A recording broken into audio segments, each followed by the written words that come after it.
नमस्कार, मेरा नाम है डॉक्टर पुरुधमन और आज इस वीडियो में हम समझेंगे किडनी की रिपोर्ट के बारे में, जिसे आप केएफटी रिपोर्ट भी बोलते हो। किडनी की रिपोर्ट जब आती है तो उसमें हम अक्सर क्रेटिनिन और यूरिया के लेवल देख रहे होते हैं।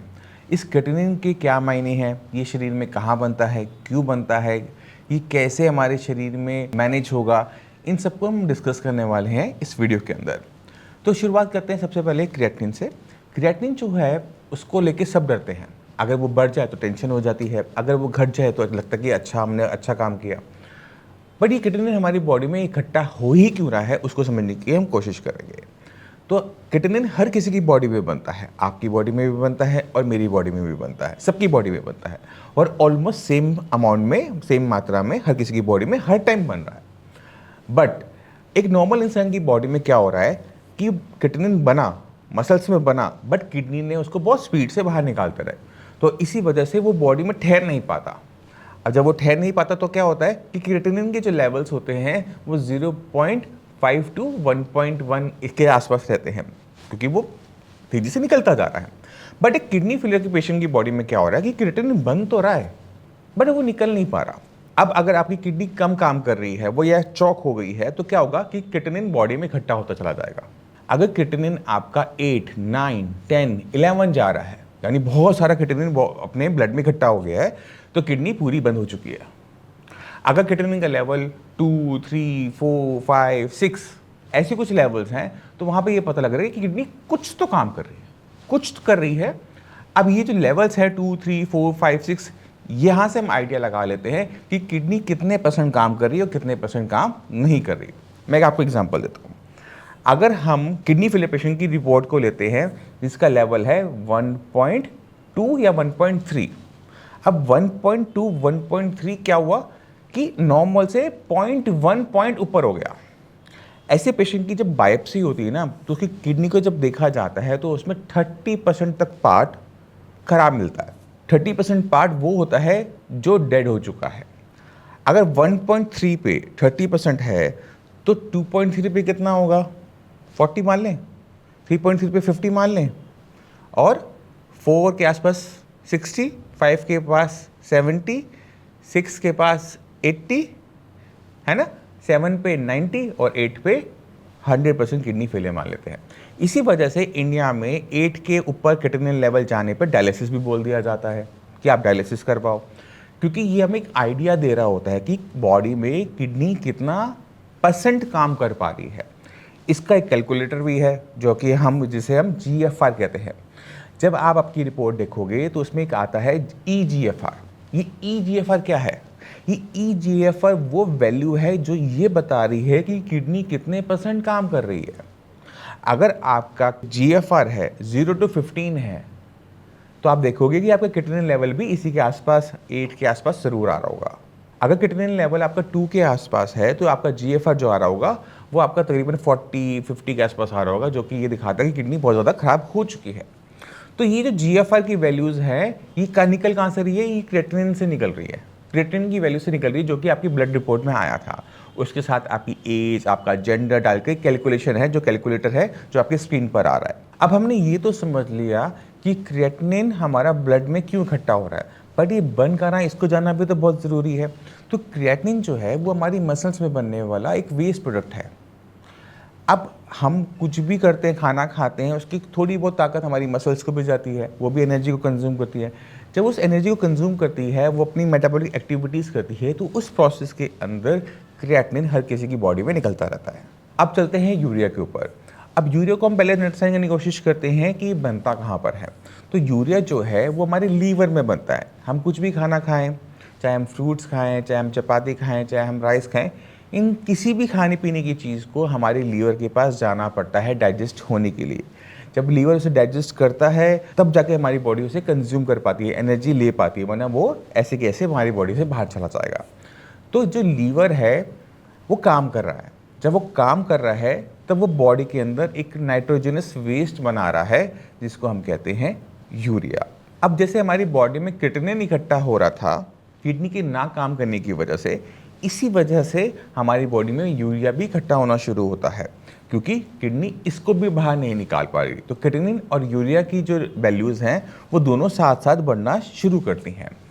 अब हमें ये तो समझ में आ गया कि जब किसी भी पेशेंट की किडनी कम काम करेगी तो क्रिएटिनिन और यूरिया हमें रिपोर्टों में बढ़ता हुआ नज़र आ जाएगा। इसके अलावा भी आपकी रिपोर्टों में बहुत सारी ऐसी चीज़ें होती हैं जिनके बारे में आप नॉलेज कम रखते हो।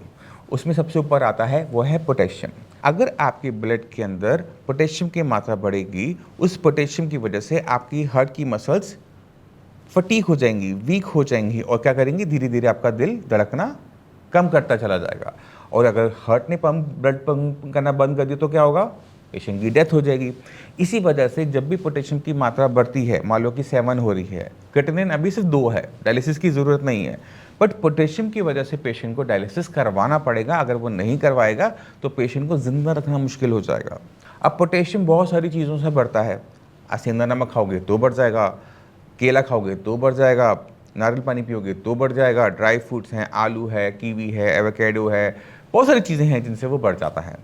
इस पे हमने बहुत बड़ी सेपरेट वीडियो बना रखी है जो मैं आपको इस वीडियो के एंड में लिंक में दे दूंगा, आप जाके इसको देखना पोटेशियम को कैसे कंट्रोल करना है। पोटेशियम की तरह एक और चीज़ होती है वो है सोडियम। ये जो सोडियम है ना, हमें पता है कि बीपी बढ़ाता है और अक्सर किडनी फेलियर पेशेंट को हमें बोलना पड़ता है कि आप अपने खाने के अंदर सोडियम की मात्रा कम कर दो। सोडियम की मात्रा को आपने चेक नहीं करना, आपने चेक करना है वो है अपना ब्लड प्रेशर। सोडियम थोड़ा बहुत कम ज़्यादा हो सकता है, आपको दिक्कत पैदा नहीं करेगा, बट अगर बीपी आपका हाई है, सोडियम आपका नॉर्मल आ रहा है, तो आपकी किडनी को ज़्यादा नुकसान पहुंचाएगा। तो बीपी की 2 हिस्से, ऊपर वाला और नीचे वाला बीपी आपका 70 टू 80 की रेंज में रहना चाहिए, ना कि 80 टू 90 की रेंज में। बीपी के 2 हिस्से होते हैं, ऊपर वाला जो होता है अक्सर पेशेंट उसको देख रहा होता है, आपने उसे इग्नोर करना है। आपने नीचे वाला देखना है, डायसिस्टोलिक वाला, वो नॉर्मल रेंज के अंदर होना चाहिए या फिर थोड़ा सा सब नॉर्मल चलेगा। इससे क्या होता है कि किडनी पे जो ब्लड का जो प्रेशर होता है वो पता लगता है। अगर किडनी के अंदर ब्लड बहुत ज़्यादा प्रेशर से जा रहा है तो किडनी को नुकसान ज़्यादा पहुंचाएगा, अगर उसका प्रेशर ठीक है तो नुकसान वो कम पहुंचाएगा। तो इस चीज़ का आप ध्यान रखेंगे। इसके साथ साथ हमें रिपोर्टों के अंदर यूरिक एसिड भी देखना पड़ता है। यूरिक एसिड ऐसी चीज़ है जो अगर हमारी ब्लड में ज़्यादा है तो हमारे छोटे जॉइंट्स में पेन करना स्टार्ट कर देगी, मेरी उंगलियों में दर्द होना शुरू होगा, तो उसको हम मेडिसिन से कंट्रोल करते हैं। अब हम क्या देखते हैं कि किडनी फेलियर पेशेंट की रिपोर्ट के अंदर यूरिक एसिड की मात्रा हाई होती है और वो बहुत आराम से मैनेज हो जाती है, तो आपको इसके लिए कुछ भी करने की ज़रूरत नहीं है, परेशान होने की ज़रूरत नहीं है। ये यूरिक एसिड इसलिए बढ़ रहा है क्योंकि आपकी किडनी कम काम कर रही है, ठीक है। इसके साथ साथ हमें देखना पड़ता है फॉस्फोरस।